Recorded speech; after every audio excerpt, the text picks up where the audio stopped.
Alô, alô pessoal, bom dia, bom dia, bom dia. Mais uma vez eu estou aqui fazendo um pequeno vídeo, né, com relação continuando meus vídeos, né, de documentação do database, né, do documentação sobre a escravidão africana, né, transatlântica, né, e de vários de escravizados que chegaram no Brasil, né.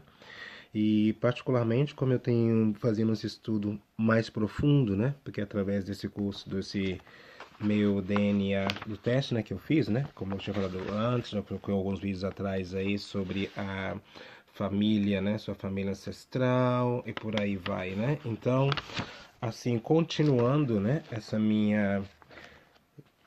nova etapa, né, de estudos, basicamente, porque a gente às vezes acha que a espiritualidade é só espírito, né? A sua espiritar, não, a espiritualidade também é ciência. E quando a gente vai entender melhor, principalmente nós que somos brasileiros, né? Nós precisamos entender a nossa vida, nós precisamos entender quem somos, né? E eu acho importante isso, fazer isso. E quem tem essa possibilidade, essa tecnologia que está aqui fora do país, que tem essas empresas que fazem um estudo mais profundo, não digo que no Brasil não tenha, né? Esse tipo de conhecimento, de tecnologia que eu também não sei, eu não conheço, então não adianta eu falar do Brasil porque eu não moro no país, eu não estou lá, então não posso, né? Sapo de fora não ronca. Lá em Minas a gente fala muito isso, sapo de fora não ronca, né? Burro de mata, entendeu? Não come milho. Então vamos lá. Uma outra documentação que eu comecei a colocar foi a questão dos igalas, né? Que são os nagôs que a gente chama no Brasil. Por qual motivo que como eu começo com essa introdução desse grupo, né? Que é muito importante. Porque é um grupo aonde que na verdade também eu tenho uma ligação forte também, né?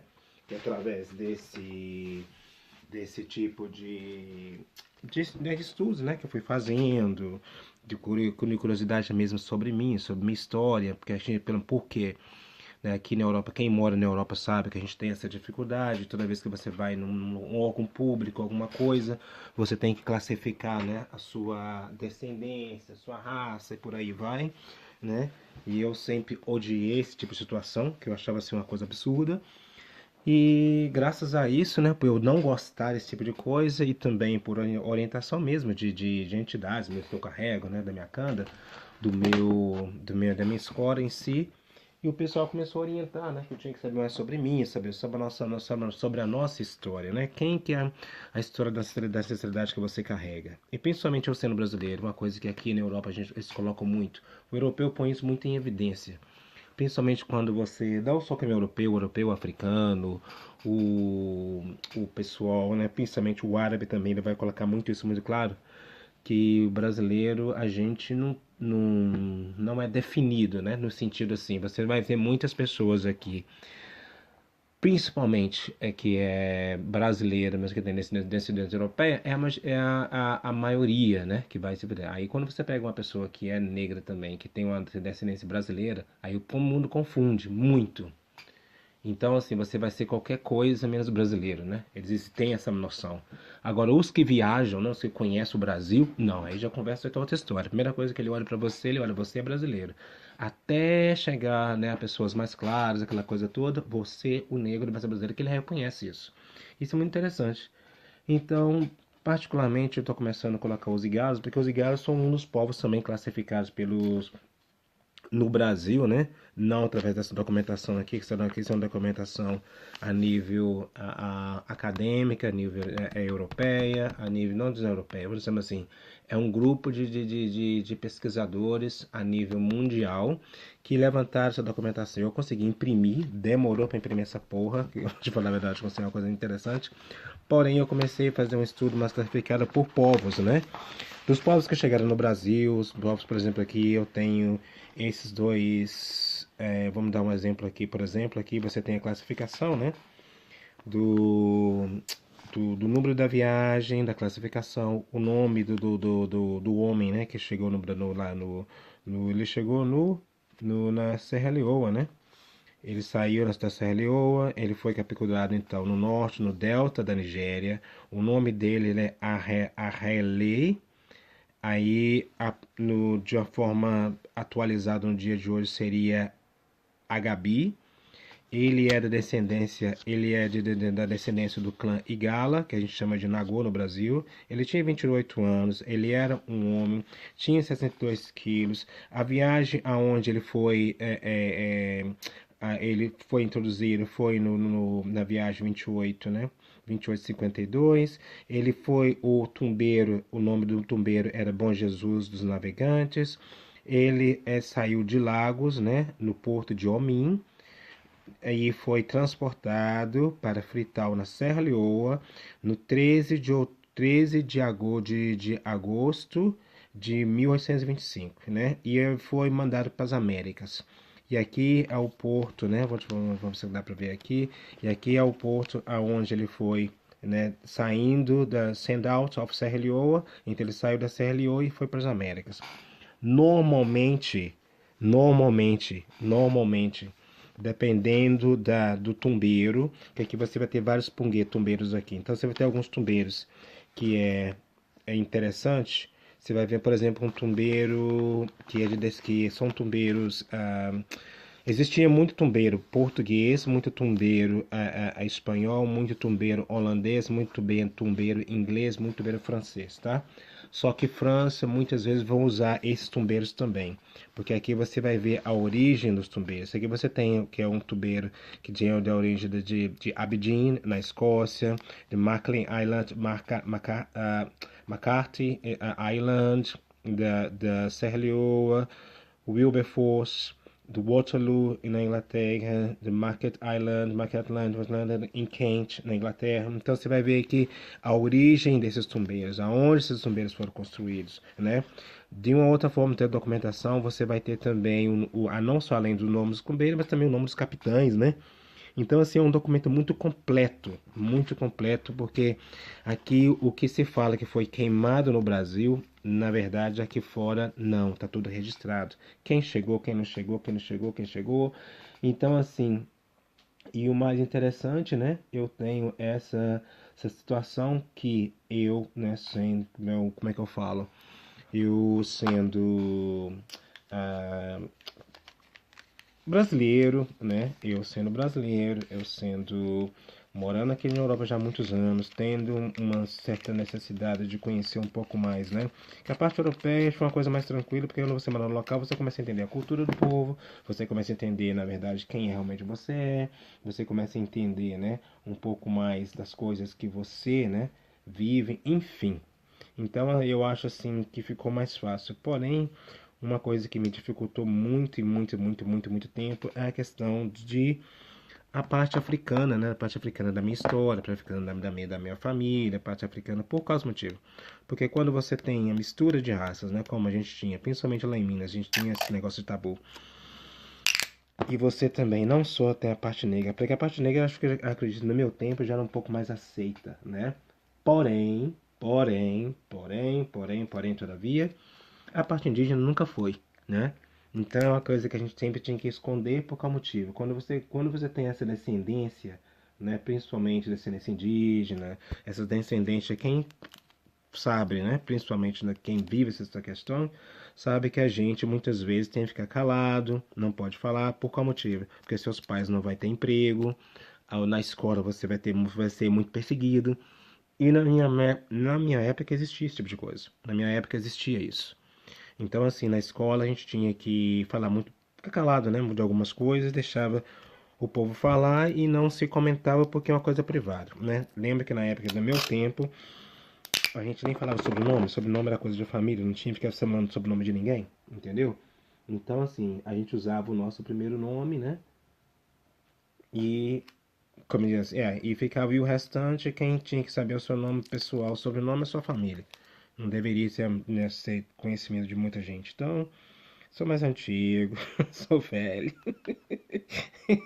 Meu tempo a gente já tinha. A nossa conversa era outra, né? Então, assim. E você tinha que obedecer muitos mais velhos, né? Porque no meu tempo também tinha aquela coisa. A professora era sua mãe, a sua avó era sua mãe, todo mundo, toda mulher que tinha ao seu redor, né? Você era considerado de mãe, porque aquelas pessoas que olhavam muito por você também, né? Então, assim, é muito legal isso. Isso é muito legal. Às vezes eu fico analisando hoje como tudo mudou no Brasil, né? Então algumas coisas modificaram. E eu acho interessantíssimo sobre isso, porque, como é que eu falo? É importante, né, ter isso na educação, né, principalmente da gente, na nossa época. Eu agradeço muito a minha educação, agradeço muito meus professores, agradeço muito a minha família, né, no sentido de me dar uma boa condição de ter, né, uma boa educação, né. Hoje em dia, eu acho assim, o conhecimento rico que eu tive, quando eu comparo hoje com a juventude de hoje, eu acho assim, não que a juventude não melhorou, não que a tecnologia hoje não está melhor do que meu tempo, porém o conhecimento a gente tinha mais, porque a gente era mais exposto à realidade das coisas. As pessoas eram mais colocadas à prova. Você estudava e você fazia, você via o que estava acontecendo, né? E eu vejo muito isso porque, por exemplo, eu tenho uma história de por exemplo, mesmo, aula de literatura, né? A gente tinha essa coisa da aula de literatura da gente, não era como eu acredito que seja hoje no Brasil. Na minha época, a gente ia aos locais, né? Então você tinha. Ah, se você queria saber sobre Dom Casmurro, você tinha que ir lá naquele maldito daquele puteiro em São Paulo para ver como é que era o cortiço, para poder entender mais ou menos o que era o cortiço. Você não podia entrar, você tinha que ficar na porta, de longe, que eu lembro que o segurança te enchia a paciência. E aí eu tive a oportunidade de conhecer, eu curti isso de São Paulo. Eu tive que conhecer, não porque eu entrei, mas porque você tinha que entender como é que tinha movimentação, você escrevia, anotava, voltava para sua cidade, fazia um resumo, mandava para sua professora e ela ia analisar. E aí, quando você fazia a prova, você já fazia uma prova com uma forma muito, com um conteúdo muito mais rico no que você tinha no local, sua experiência e essas coisas. Não sei se hoje em dia na escola, né, existe isso ainda. Mas voltando aqui, voltando à vaca fria com relação aos cigarros, eu coloquei aqui algumas coisas, né, vou mostrar aqui, né, é um reconhecimento também que eles também, né, lá do país, né, lá na África me deram o título, né, me deram a condição de ser conhecido por causa do motivo, por causa do você tem uma coisa chamada teste de DNA que é comprovado e tem algumas questões que vocês vai junto como é que eu falo? As tribos em si, você tem uns certos critérios que você tem que ser aprovados, que são avaliados, e aí quando é reconhecido você consegue e eles te dão um título, né? Como você tem um link, você tem uma ligação, né, de uma certa forma ancestral com essa coisa, com esse clã, né, dentro do continente africano. Isso é uma coisa prática que acontece em várias comunidades africanas. É uma coisa prática normal da África. Por isso que você vai ver muitos americanos, muitos europeus, muito por aí vai, se reconectando com a África, né? Por causa desse tipo de situação. E aconteceu comigo também, como brasileiro. Então aqui eu tenho, vamos ver se eu tenho aqui, dá para aparecer. Ah, sim, beleza.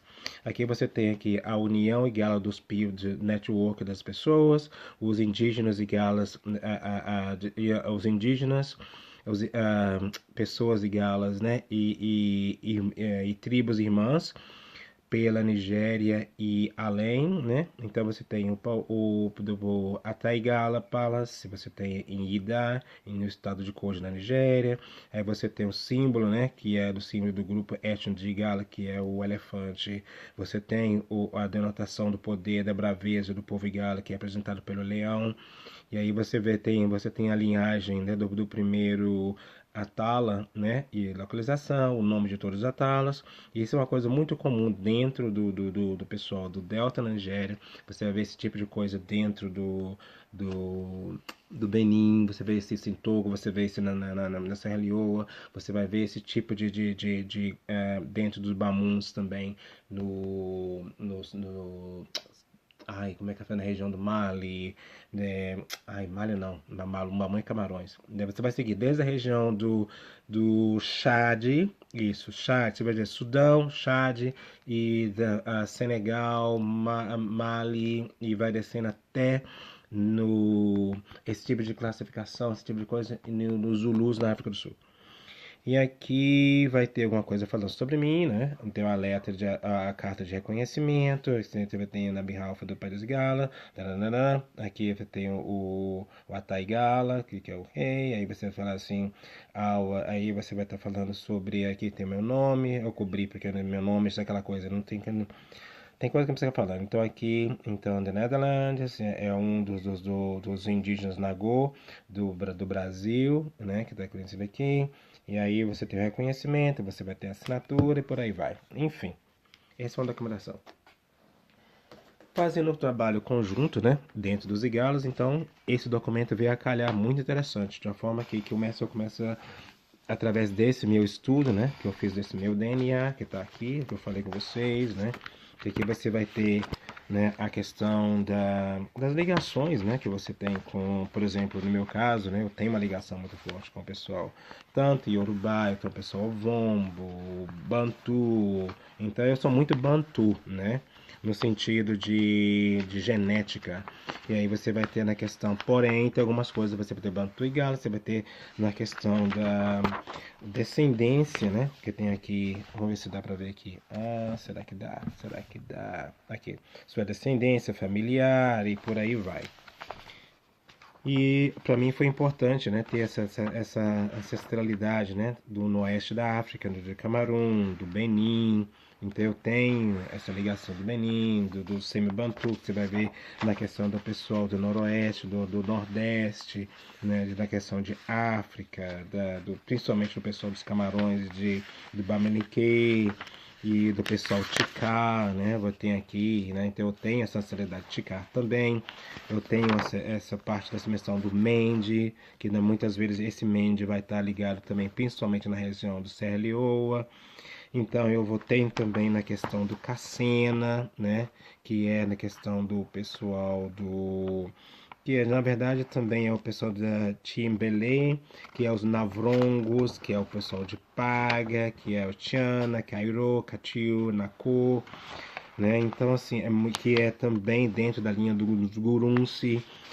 Então assim, e é um povo assim que eu acho muito interessante, eu gosto muito de estudar sobre esse povo dos cassinos por causa do complexo, né, das coisas que eles constroem, da forma que constroem a casa, eu achei assim muito interessante. Então assim, eu achei muito legal eu estar ali, meu DNA tá ligado com esse povo também. Os Mandinkas, né, que é um pessoal assim que teve muito importante, que, né, que participou dentro também, dentro do Império do Mali, né, do Império Mali. Então muitas vezes a gente tem que analisar também quando a questão de império. No Brasil não se estuda império. No Brasil não se estuda império, que é uma coisa, um erro muito grande. Precisava estudar império por causa do motivo. Para você entender isso aqui. Na hora que começa os nomes começam a se repetir, é aquilo que fazia acontecer no Egito. O pai, ele dava sempre o filho o nome do avô. Então, por exemplo, você tem, por exemplo, claro, Horus. Todo mundo acha que Horus é um cara só. Não. Horus tinha o Horus o mais velho e o Horus mais novo, o mais velho e o Júnior. Sempre vai ser assim, o Ra mais velho, o Ra, porque os homens sempre vai ter o nome dos avós. Os pais nunca colocavam o nome dos filhos, o nome qualquer, era o nome do avô que seguia. Então você vai ver esse tipo de coisa acontecendo. Mesma coisa da mulher. Então assim, é uma coisa que acontece muito na África. Mesma coisa aqui, você tem aqui na região do Cavongo, né? Que essa região ali dentro de Namíbia e Angola. Então, assim, eu achei muito interessante eu estar ligado com esse povo também. E, né, o pessoal do Quênia é uma coisa interessantíssima, né? Por exemplo, eu já contei num dos meus vídeos, né? A minha experiência no Quênia, como tem muita similaridade com relação dos indígenas no Brasil, principalmente em Minas Gerais. Então, assim, eu achei, assim, muito legal essa situação, né? O pessoal Lua também. Então, assim, foi um pessoal, assim, do banco da Kikuyu, da Tikuyu, que a gente fala. Aqui, a gente lê Ki, mas muitas vezes o Ki é o Ti. Vamos ver se dá para aparecer aqui. Ah, tá. Então, assim, esse povo, eu tive na África, então eu tive nessa região. Então eu tive contato com esse povo sem saber que eu tinha uma ligação muito profunda. Porém, me senti muito, muito, muito, muito, muito, muito, muito, muito, muito ligado, né? Muito ligado, muito ligado, muito ligado. É uma coisa interessante, por exemplo, vamos ver se eu consigo mostrar. Será que dá para eu mostrar? Ah, acho que dá sim. Deixa eu pegar aqui. É uma coisa que tem um quadro aqui que mostra essa tipo de situação. Vamos ver se eu consigo mexer aqui. Ah, tá. Dá pra eu mostrar, acredito que dá. Vamos ver se dá pra eu mostrar. Não, não dá, não dá, não dá, não dá, não dá, não dá. Eu acho que dá aqui, aqui vai dar. Aqui sou eu no Quênia, entendeu? E dentro dessa tribo que Kikuyu, Não, não Kikuyu, Tikuyu. Dentro desse tempo Tikuyu, eu achei interessantíssimo que eu tive esse é um menino que ficava o tempo todo comigo, onde eu ia, esse menino ia. Era uma coisa interessante. Ele tinha que fazer, e eu tinha que andar de barco, queria fazer as coisas, e o menino estava atrás. Então, assim, foi umas coisas assim, interessantíssimas, né? Vamos ver aqui, deixa eu ver se tem mais uma coisa. Vamos ver se dá pra ver, dá pra ver. Será que dá pra me ver? Dá pra me ver? Dá. Aí eu aqui indo no Quênia pra ver a migração dos flamingos. Fui pro Quênia pra isso, né? E eu tive a oportunidade também, comprovado aqui na subida no Kilimanjaro, né? Então assim, no pé, porque o cara lá é muito frio. Frio demais da conta, frio demais da conta, frio demais da conta. Então, voltando ao assunto, né? Vamos voltar novamente onde eu quero colocar. Aqui, né? Então vamos lá. Vamos ver se dá pra ver aqui. Vamos ver. Quero ver. Então, eu tô falando dos cigarros. Voltando aos cigarros, né? Então você vai ter aqui as informações, que é a parte do pessoal, né? Da forma que eles foram classificados, que eles foram catalogados, que isso é um catálogo a nível nacional, que se chama do database. Para evitar confusão, né? Eu coloquei aqui também de uma forma mais. Caiu. Vamos ver se fica mais fácil assim. Beleza. Vamos ver se tirar aqui. Vamos ver se dá para fazer desta forma. Não, vou ter que colocar um negócio lá mesmo. Desculpa. Fazer coisa ao vivo é assim. Ao vivo é a cor. Os bichos pegam, trem cai. É uma maravilha. Então vamos lá, né? Então você tem aqui Africa Origins Database. Aí você tem o nome, né? O nome africano, você tem o dado pessoal, o itinerário, associação cultural, o destino, aonde foi que começou, e aí você tem o sumário, tudo bem. Mas vamos botar o que é mais importante na questão aqui. Eu comecei pelo grupo étnico da língua, né? Por que língua? Porque aqui o europeu, ele classificou muito como língua as coisas. Porém, na época, temos que lembrar algumas coisas também.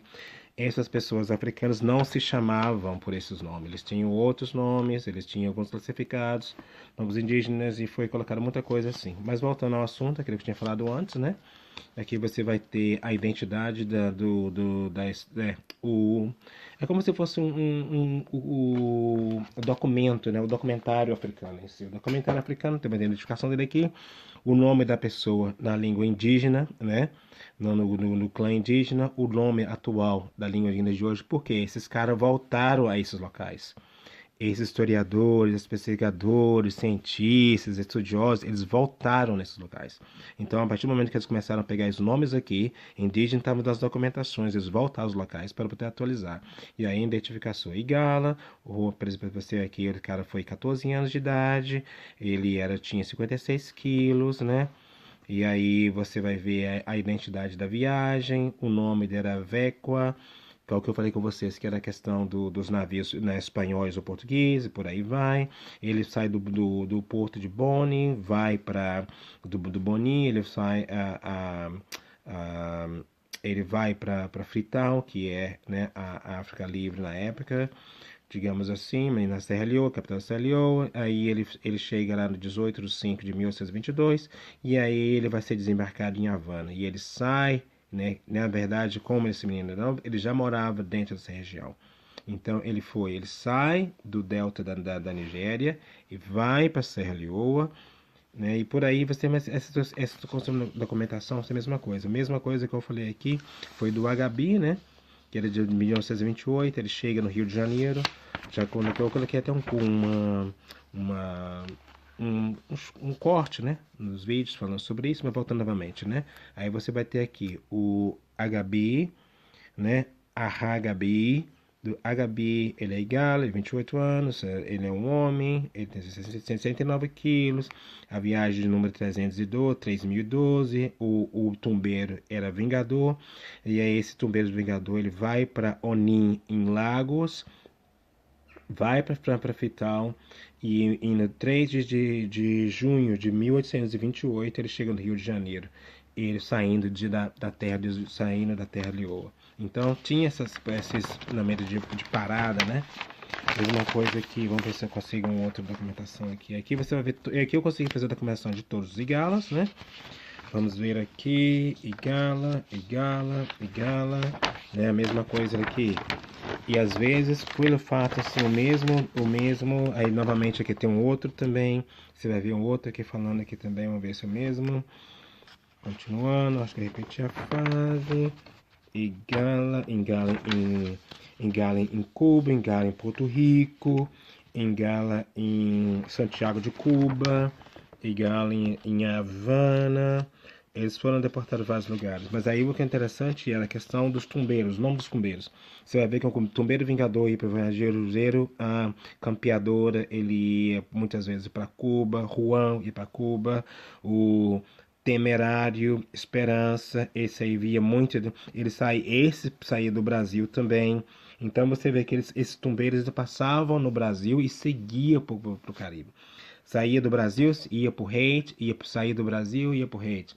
No Brasil geralmente tinha aquela rota da Bahia, ou às vezes saía do Rio de Janeiro, Bahia, Pernambuco, Paraíba, ia também para Macau, no Rio Grande do Norte, parava também na região ali do, do Maranhão e como é que é o outro local?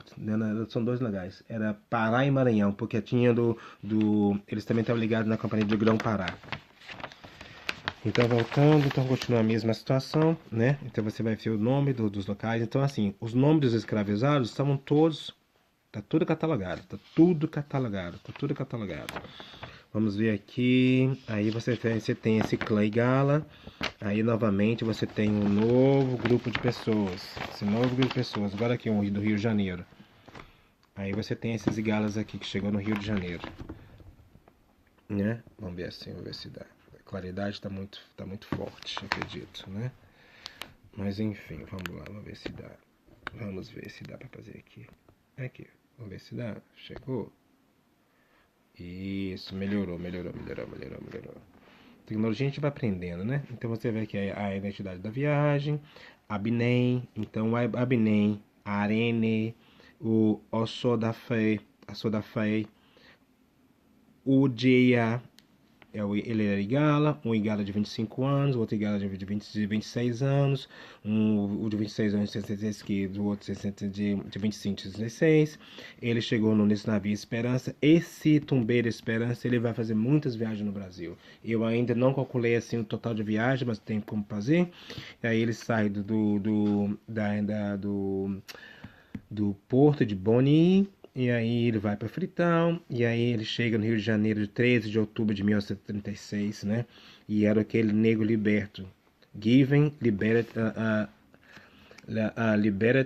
Liberated African Status. Então foi tipo assim, liberado.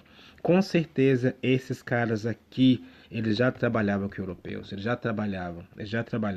Ou era uma pessoa que trabalhava dentro do navio ajudando, era uma coisa assim, mas não era, na verdade, capturado. O que você vai ver? Muitos morriam, você vai ter muitas questões de given liberated African status. Muito.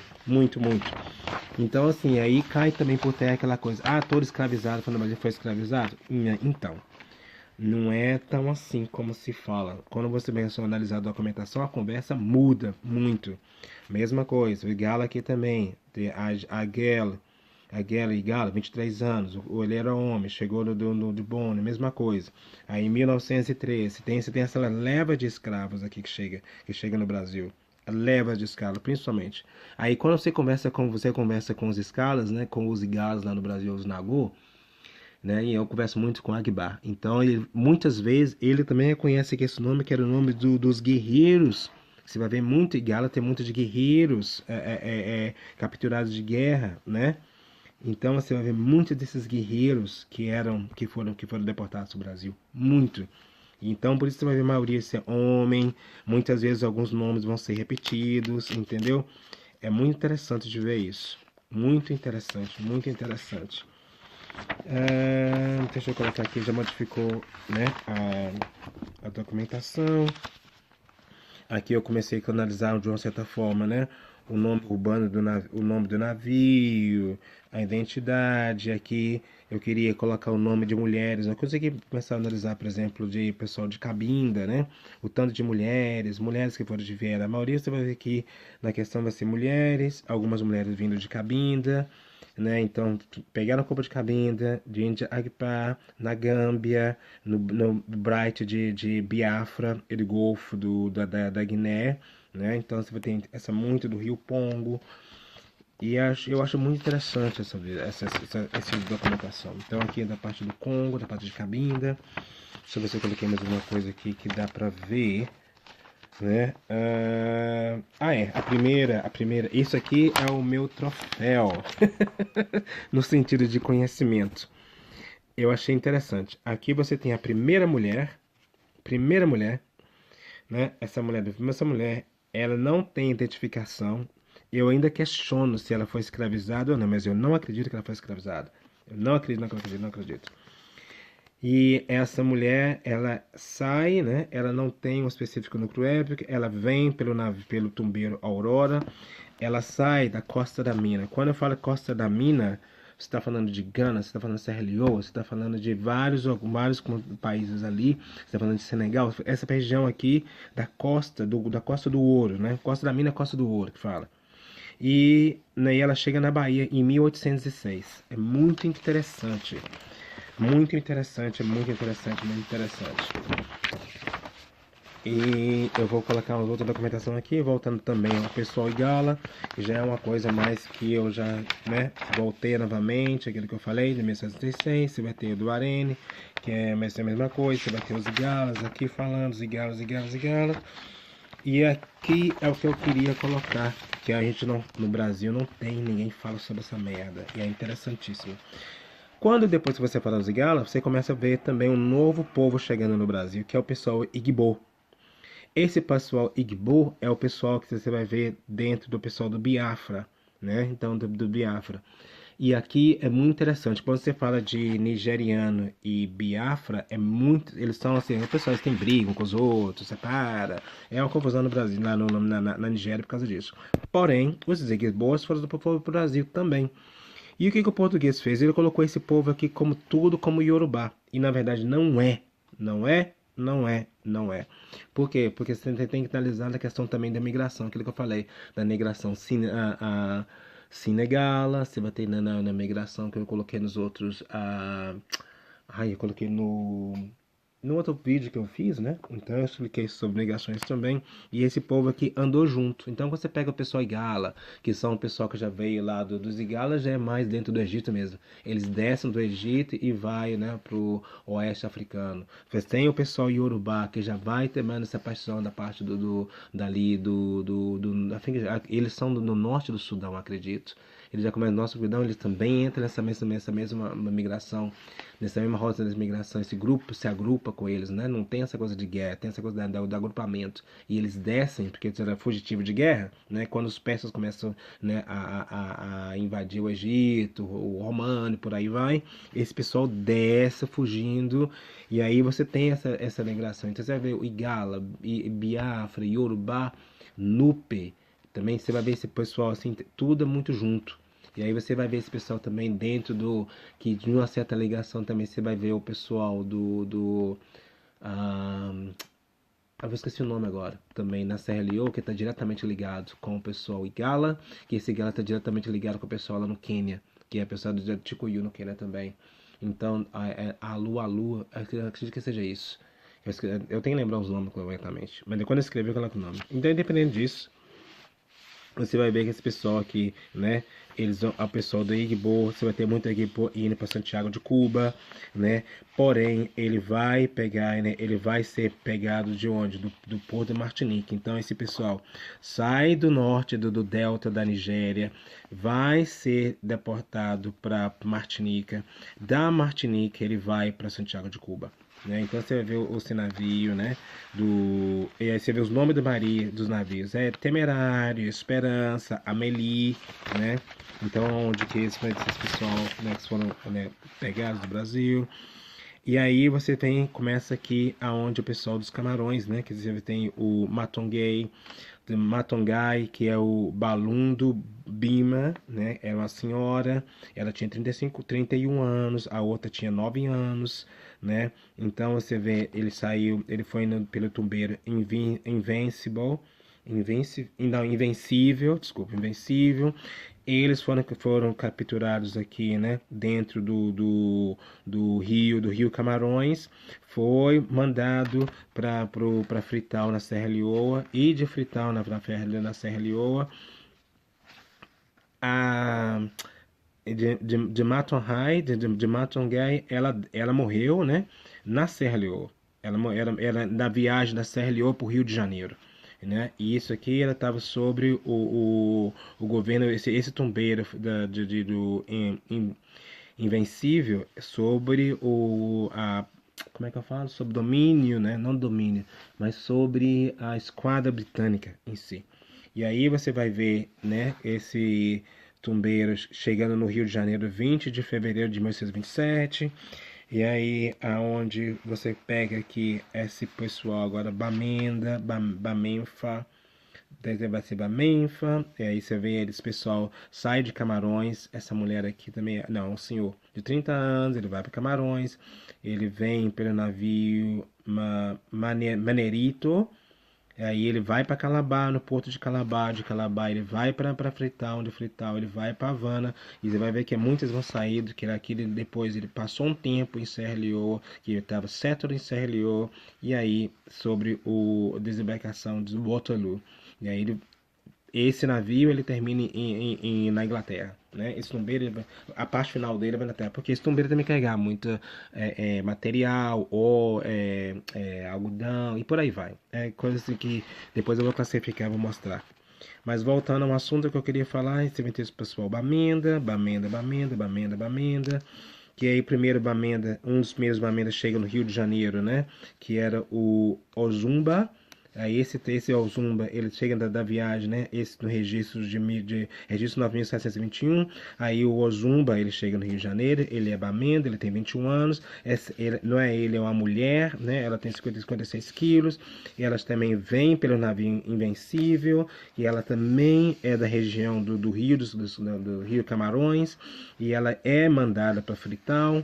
E de Freetown ela fica um tempo, né? Aí ele fica um tempo, ela vem, esse navio, ele vai para o Rio de Janeiro de 20 de fevereiro de 1927, e ele termina a viagem dele em Hastings, na Inglaterra. Quem conhece na Inglaterra sabe também que eu estou falando de Hastings, que é uma cidade, né, da Inglaterra. Mesma coisa, vai ser essa mesma coisa aqui, vai ter a Bamenda, a Niama, mesma coisa, Niama, Yamai, na Niama, Bamenda, ela tinha 6 anos, né? Ela é um menino, 45 quilos. Ele vem pelo navio Ceres, e ele também capturado. Então, com certeza, eu acredito que tem alguma coisa. Ou esses dois aqui eram parentes, né? Pela proximidade de idade, ou realmente já era filho mesmo. E a mesmo vamos continuar aqui falando aqui, Bamenda, né? Então assim, esse pessoal, essa viagem de 1822, não, 1829, 29, Rio de Janeiro, Bamenda, e aonde que eu chego? Aqui é um dos primeiros registros que eu tenho, né? De com certeza aqui. Não sei, né? Pode ser algum deles, né? Pode ser um deles ou vários, sei lá o nome. Mas o primeiro, Bamelique, eu consigo identificar na minha documentação. Para mim foi muito importante isso, porque o nome dele era Njonga. Quando você estuda a história do pessoal Bamelique, esse nome vai estar ligado diretamente com o rei, vai estar ligado diretamente com a parte também de faraônica. Esse Nzonga também era parte de um dos faraós também, que vai ter dentro de Nubite, Núbia, naquela região ali. Então você vai ver esse pessoal do Bamelique ele chegando, aí essa mulher da Bamelique, ela chega, né? Essa ela chega, ela é mulher, 28 anos, esse invencível, dos Camarões também, mesma região. Aí ela chega no Rio de Janeiro no dia 20 de 2 de 1927. Vindo a Serra de Reis. O mesmo navio que trouxeram aqueles outros dois era o mesmo navio que traz ela, né? Então, assim, a partir daqui, então, essa parte, pelo menos aqui que eu consigo identificar, mesma coisa, né? De Incanci. Também ela era Bamelique, é uma menina de 23 anos, né? Ela chega no navio Clementina, ela chega no Tumbeira Clementina, que também ele vem da região dos Camarões dos Rios, né? E aí ele chega aqui já um ano depois, né? No dia, quase um ano depois, no dia 8 de setembro de 1928. Então, assim, de uma certa forma, quando eu fiz nessa parte de NQ, essa parte ancestral Bamelink, eu já consigo chegar, eu já consigo pegar. Então eu tenho esse pessoal Bamelique, né, que eu acho muito legal, que é muito interessante, né. Então assim, eu tenho esse DNA Bamelique, né, Bamelink. Então umas pessoas vão falar Bamelique, outras pessoas vão falar Bamelink, né. Mas aí você vai ver, é muito interessante para mim ter esse tipo de informação. Por quê? Ah, no Brasil o documentação foi quebrada. Aqui fora não. O documentação não foi. Não foi queimada e foi reconstituída e tá aí hoje informações hoje. Então assim, ela pode talvez ter sido um dos meus ancestrais? Não sei, mas a turma dela que chegou no Brasil foi, né? O grupo dela que chegou no Brasil foi. Então, assim, para mim é muito interessante, foi muito gratificante também ter esse tipo de informação, né? De ter essa mulher chegando no Brasil, né? Essas mulheres chegando no Brasil, essas mulheres, esses homens, né? E constituindo e até eu, né? Chegar a ser quem eu sou. Então, assim, para mim foi muito, muito, muito, muito, muito, muito importante ter essa documentação.